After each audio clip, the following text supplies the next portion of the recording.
A very good Sunday to you folks. I'm going to be making a recipe my mom made the whole time I was growing up. It's called sausage balls, and I love them. I've had to adjust my recipe for some health reasons. But essentially what this is a biscuit recipe mixed with the sausage of your choice. Pork sausage is what she used, and it's what I grew up on. I have had to switch to turkey sausage, and the honeysuckle white brand of their Italian sausage is my preference. Either the sweet or hot, and I have a package of each in here that I've taken out of the skins, and basically it's just a standard biscuit recipe. The only thing I haven't put in here in the biscuit recipe is the milk, because you really don't need the milk because the meats and stuff from the sausage have enough moisture, and there's going to be a couple of other things. Now, where a biscuit recipe would call for shortening of some kind, I've substituted, instead of regular shortening, I have put coconut oil. And coconut oil at normal temperature is solid.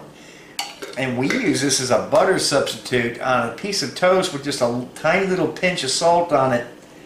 You really can't tell it from normal table butter. I can't anyway.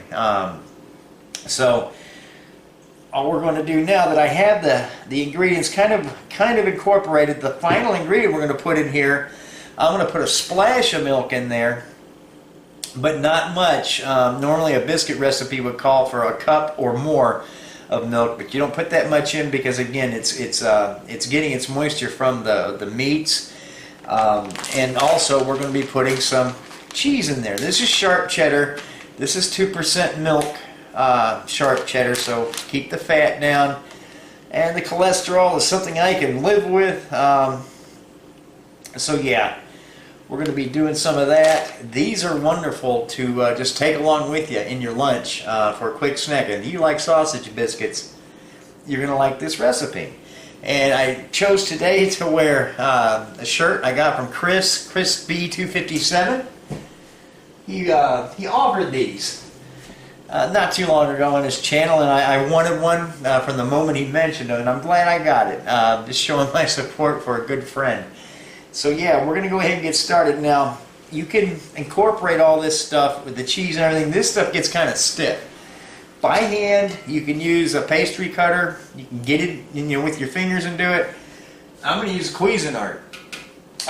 Any food processor you have, but to get the cheese really mixed in, you need to put this in the food processor and pulse it. And then when we're done, we're just going to take a scoop out about an ice cream scoop full of the mix, and pop it onto an ungreased cookie sheet. 25 minutes at 350 degrees. And these will be done. You don't bake these as hot as you would a normal biscuit. Let's say 425 to 450. You have to give the meat time to cook. So 350 will get us there. So I'm going to get this into the Cuisinart, and we'll come back when we're getting ready to put them into the oven.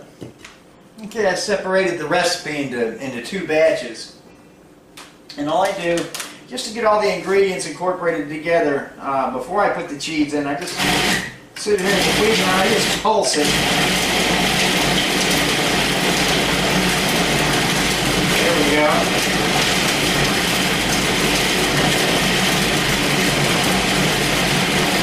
Alright, that's going to get the biscuit dough and the pork and the sausage. I keep saying pork, guys. But anyway, then when it's pretty much mixed together, then I add some cheese in there.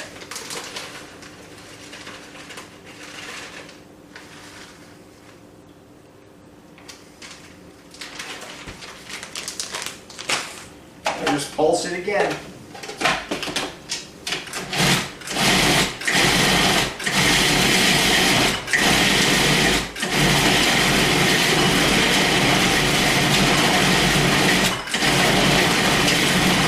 And that's that.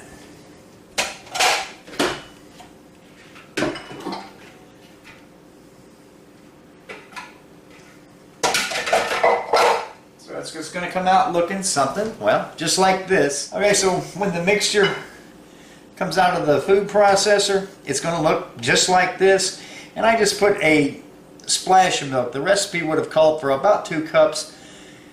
There may be a 1/4 cup of milk in here, and that's all. And you really don't need any additional liquid. It's going to get its moisture from the cheese, from the whatever fat they use to mix in with the sausage, and of course from the coconut oil or shortening if you use that. So I just use a normal ice cream scoop, and I make a loose ball. And you can put these about a 1/2 inch apart. They don't expand too much, just a little bit.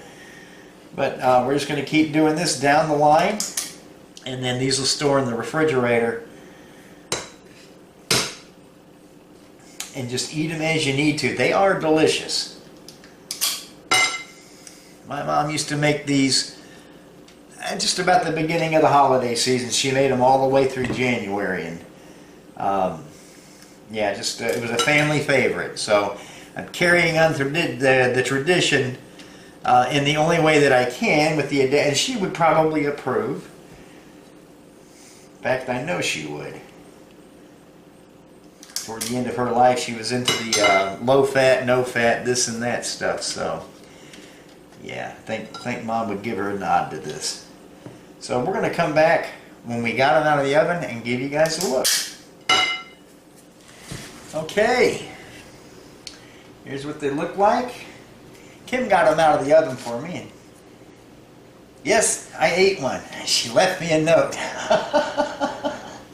I'll tell you, these are good. So what I do when they're cool, still warm right now, we just put them in a Ziploc storage bag and they stay moist.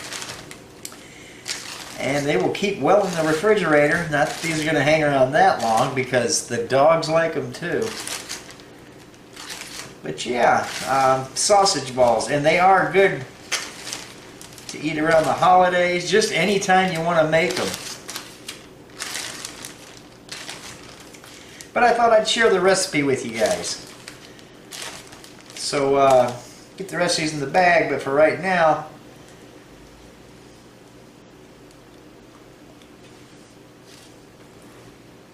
yeah, that's what I'm talking about. These are good dipped in ranch, whatever dressing you like. Enjoy your Sunday, guys. And thanks for watching.